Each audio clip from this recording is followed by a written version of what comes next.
View পয়েন্টে যাচ্ছি, কিছু ভিউ পয়েন্ট ওপর থেকে দেখি কেমন লাগে দেখতে। আমার যেখানে অফিস সেখানকার এই দিদি, দিদি কোথায় বাড়ি একটু বলে দাও। আমার ব্যান্ডেল কোদালিয়ায় বাড়ি। ব্যান্ডেল কোদালিয়ায় বাড়ি, এখানে বিজনেস করছে, এটা লিজে নিয়ে। এই চাউমিন রেডি, প্রাইস নিল 180। আমাকে বলেছিল এই ভেতরে এখানে বসে খেতে, কিন্তু ভিউটার জন্য আমি এখানে বসে খাচ্ছি। দেখো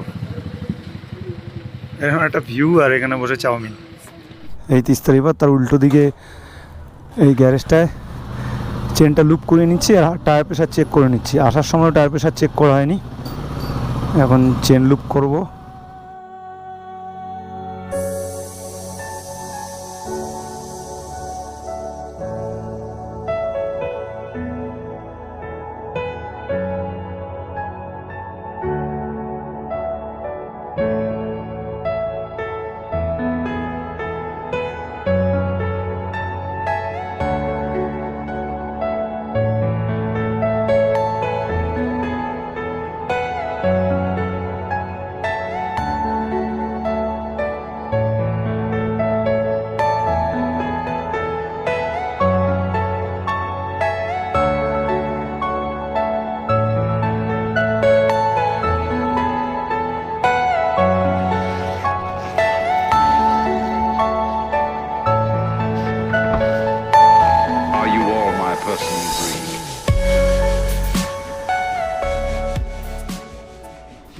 good morning from বারামাংবা।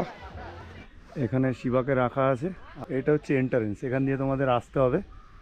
R camping সাইটের এন্ট্রান্স হচ্ছে এটা। ক্যাম্পিংটার নাম তোমাদের আবার বলে দিচ্ছি, টুরবিক্স ক্যাম্পিং সাইট। খুবই ভালো একটা জায়গা, আমার তো অসাধারণ লাগবে।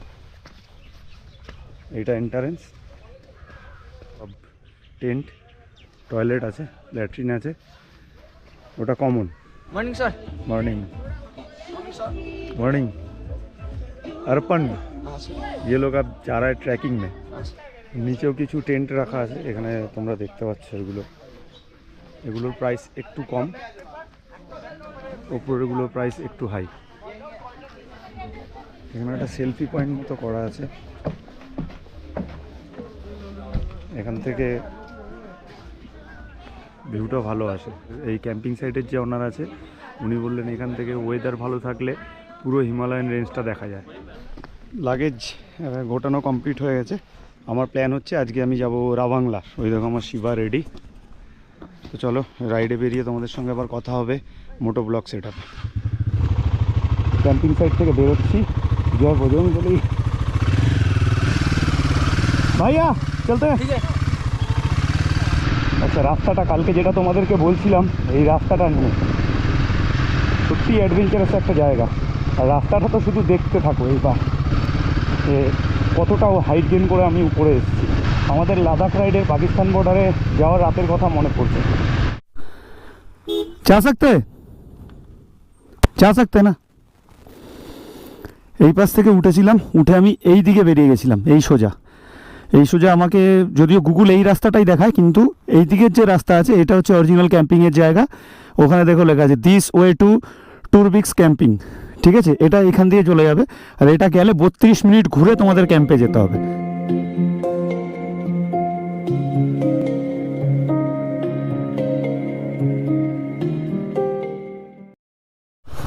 একটু আগে একটা বাঁকে নাপ দেখিয়ে একটু হড়কে গেছিলাম।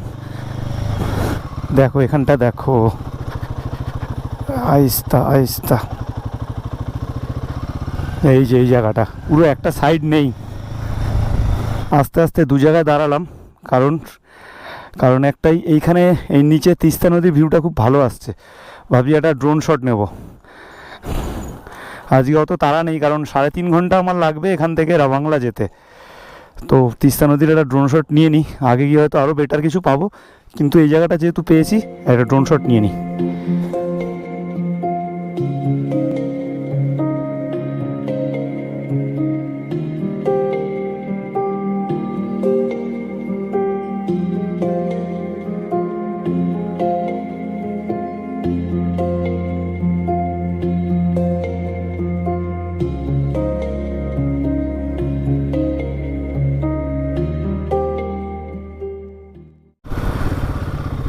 बाइक का गैराज मिलेगा इधर कहीं? गैराज बाइक का ब्रिज के नीचे ब्रिज के नीचे? ऊपर पर ब्रिज है। हाँ এই 30 তারিখ তার উল্টো দিকে এই গ্যারেজটায় চেনটা লুপ করে নিচ্ছি আর টায়ার প্রেশার চেক করে নিচ্ছি। আসার সময় টায়ার প্রেশার চেক করা হয়নি। এই ডান দিকের ব্রিজটা ধরে যাব। এই ব্রিজের একটা বিশেষত্ব বলি, এই ব্রিজে একজন গিনিস বুক অফ ওয়ার্ল্ডে নাম লেখানোর জন্য এই ব্রিজের নিচ দিয়ে একটা তার বেঁধে তার মধ্যে নিজের মাথার চুল বেঁধে এক ভদ্রলোক এই পার থেকে ওই পার যাওয়ার চেষ্টা করেছিল, কিন্তু এই মাঝ বরাবর আসার পরেই তার মৃত্যু হয়। আর এই ব্রিজটা একটা স্মৃতি আছে আমার, 2014 সালে আমি ইলেকশন ডিউটি এসেছিলাম এখানে। ওই পেছন দিকে পড়ে গেল দার্জিলিং সাইড যাওয়ার জন্য, ওই পেছনটা মানে লামারটাই বাদিকে পেছনে, আর এটা সোজা চলে যাচ্ছে একটা কালিম্পংয়ের দিকে একটা সিকিমের দিকে। এখানে দেখো একটা রুট দেখাচ্ছে ওয়েলকাম টু কালিম্পং, এটা গেলে কালিম্পংয়ের দিকে চলে গেল, আর এই বাদিকে আমি রাবাংলার দিকে চলে যাচ্ছি মানে সিকিমে। বুঝতে পারছি না এই ব্রিজটা ধরতে হবে কিনা। আবির বললো এই ব্রিজের নিচ দিয়ে বেরিয়ে যেতে, তাও কাউকে লোকাল গাইড, গুগলকে আর ভরসা পাচ্ছি না, লোকাল গাইড কাউকে জিজ্ঞেস করে নিচ্ছি। ব্রিজটা ক্রস করে বেরিয়ে চলে আসলাম। ওপর দিয়ে গেলে ওটা জোরথাং হয়ে যাচ্ছিলো, জোরথাংয়ের রাস্তা নাকি ভালো না অতটা, তো তাই আমি এখানে তেমি টি গার্ডেন আছে তার পাশ দিয়ে যাব। বাদিকে তিস্তা রিভার, ওখানে রিভার র্যাফটিং চলছে, ওই দেখো আগে রিভার র্যাফটিং চলছে।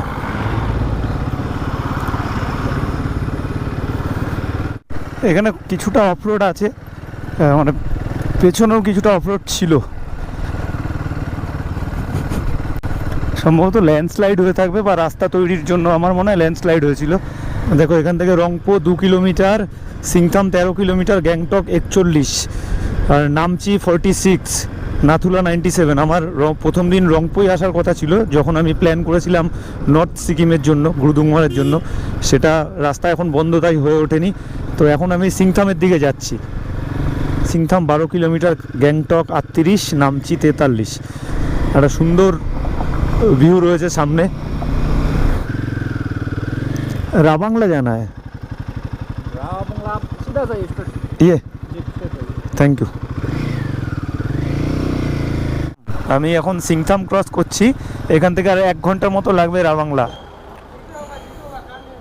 হ্যাঁ, এখানে পেট্রোল প্রাইস 101 টাকা 75 পয়সা। আমি 1161 টাকার পেট্রোল ভরিয়ে নিলাম।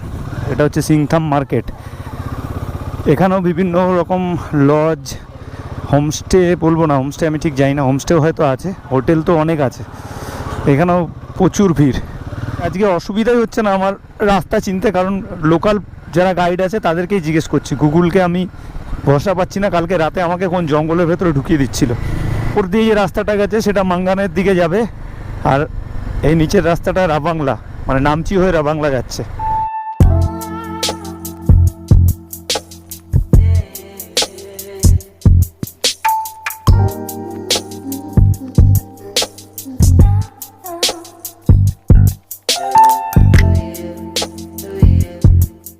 টাইম 1:38। একটু আগে একটা ভালো ড্রোন ফুটেজ নিয়েছি, যেটা তোমরা আমার ইনস্টাগ্রাম প্রোফাইলে দেখতে পাবে। আমার ইনস্টাগ্রাম প্রোফাইলের নাম হচ্ছে আই এম সঞ্জয় নাগ। তো ওখানে যাও, আমাকে ফলো করো, ভালো ভালো অনেক ড্রোন ফুটেজ ওখানে দেখতে পাবে। যখন ড্রোন ফুটেজটা নিই, ড্রোন ফুটেজ নেওয়ার পরে ড্রোনটাকে যখন হাতে ল্যান্ড করাতে যাই, তখন হঠাৎ খেয়াল করতে পারিনি ওর প্রপেলারটা হাতে লেগে আঙুল অনেকটা কেটে গেছে। গিয়ে একটু ফার্স্ট এড নেবো। ভিউ পয়েন্টে যাচ্ছি, কিছু ভিউ পয়েন্ট ওপর থেকে দেখি কেমন লাগে দেখতে। ভিউ পয়েন্ট, আচ্ছা চু না, ওটা এমন লেখা। ভিউ পয়েন্ট থেকে এরকম লাগছে। এখান থেকে আর 10 কিলোমিটার রাবাংলা। কয়েকটা ছবি তুলি, ছবি তুলে নিয়ে এখান থেকে তাড়াতাড়ি চলে যাব। সাইড হয়ে ওই দিকে অবধি চলে গেছিলো, এখানে পরে পরিষ্কার করে রাস্তাটা ঠিক করা হয়েছে। রাস্তা এখনও ঠিক হয়নি, শুধু পাথরগুলো দুপাশে তুলে দেওয়া আছে। একটা বিশেষত্ব বলি, যেখানেই যাচ্ছি মানে যতটুকু রাস্তায় আসলাম, এই 10 মিটার 15 মিটার পর পর শুধু দেখছি রাস্তায় পাথর পড়ে আছে ল্যান্ডস্লাইড হয়ে। তাছাড়া তো এমনি ছোটোখাটো পাথর প্রচুর রাস্তার মাঝখানেই পড়ে আছে, মানে ওগুলো ওপর থেকে গড়িয়ে গড়িয়ে এসছে। এবং টু তারকু আমার যেতে হবে এইদিকে, কারণ হোটেলটা আমার এই পাশেই রয়েছে। রুমে ঢুকে ফ্রেশ হয়ে নিলাম, এবার যাচ্ছি আজকে সেই বুদ্ধ পার্ক, যেখানে একটা বুদ্ধ স্ট্যাচু আছে সেটা দেখতে। চলো ঘুরে আসি। এই হোটেলে যারা কাজ করে ম্যাক্সিমামই বাঙালি। বুদ্ধ পার্ক বাদিকে। ड्रोन के लिए अलग से কিতনা হোগা পাতা है आपको? मालूम नहीं। ড্রোনটা নিয়ে আসলাম কিন্তু আনাটা বেকার হলো, কারণ ড্রোন ফুটেজ নিতে গেলে এখানে 2000 টাকা দিতে হবে।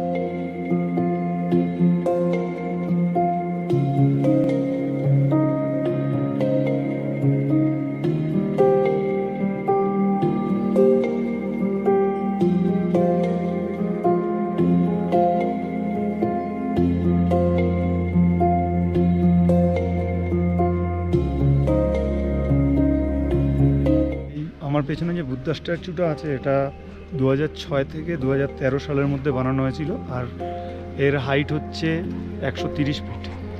এটা 14th দালাই লামা এটার উদ্বোধন করেছেন, বা ওনার মাথা থেকে এই কনসেপ্টটা এসছে।